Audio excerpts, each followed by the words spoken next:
And it's just us talking about the day. My kid's 4, and I still ask her like, "Hey, how was school today? Did you guys do a project? Do you draw? Did you guys eat outside? Eat inside? How was recess?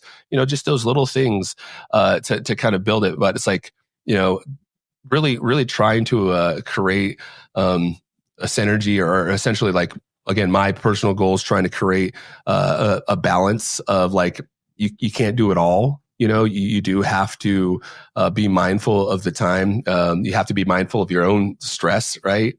But that imposter syndrome is real. What I would also encourage folks to do is kind of fake it till you make it. And I don't mean to wing it. What I do mean, though, is go out and educate yourself. If you're interested in a certain market or a certain industry, there are conferences out there, there are networking events out there, there are blog posts. Go check out theshadesofE.com. There's a lot of information out there for all these different business verticals, right?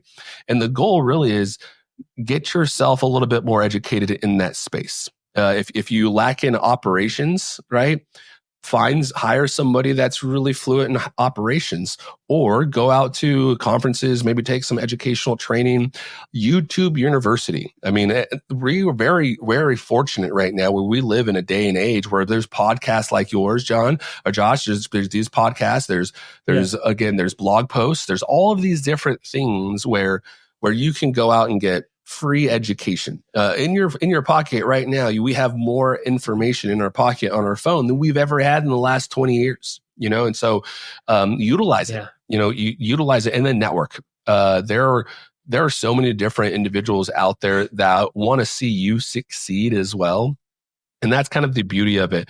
It's really interesting when you kind of go out and you meet someone within the small business sphere and that ecosystem. They all want to, like, have everybody else succeed, right? They all boats rise with the tide kind of a philosophy.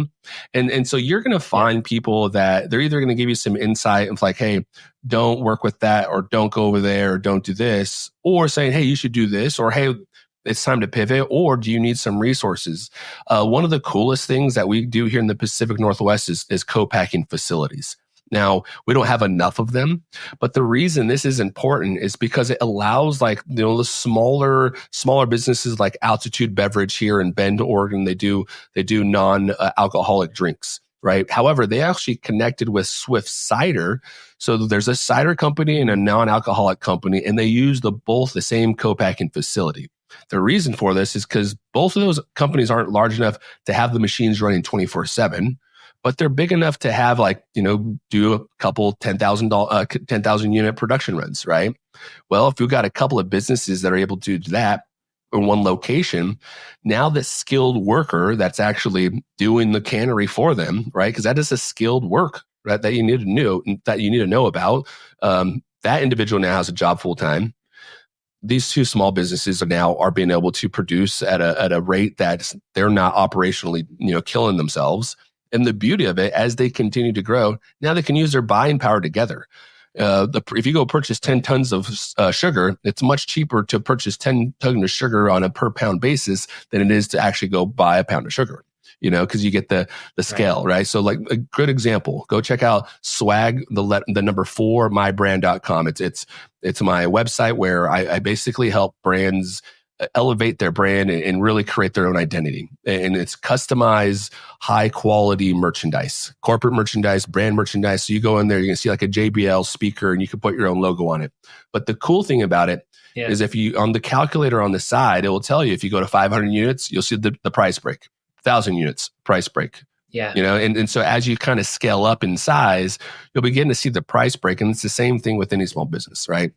So go out there, network, find a mentor. Don't be afraid to ask questions. There are no dumb questions. Nobody, again, like I said, that finish line piece, nobody started at the finish line. Everybody started somewhere, right? And so the questions that you're asking, somebody asked them already as well. And so that's the only way we're going to learn, to share those best practices, continue to go out there, network, find a mentor, and you're going to be fine. And don't be scared. Don't be scared to fail. It's okay. Because when you fail, you learn more when you fail than anything. I wish I would have actually done more than actually pay the amount of money. Don't worry, I love Syracuse. I had a great time in my grad program, went to Portland State, go Vikings. But at the end of the day, I could have saved myself a lot of money by just going out and trying a lot of things. you know? So have Right. it your own way. You know, you can kind of pick your own adventure. Right.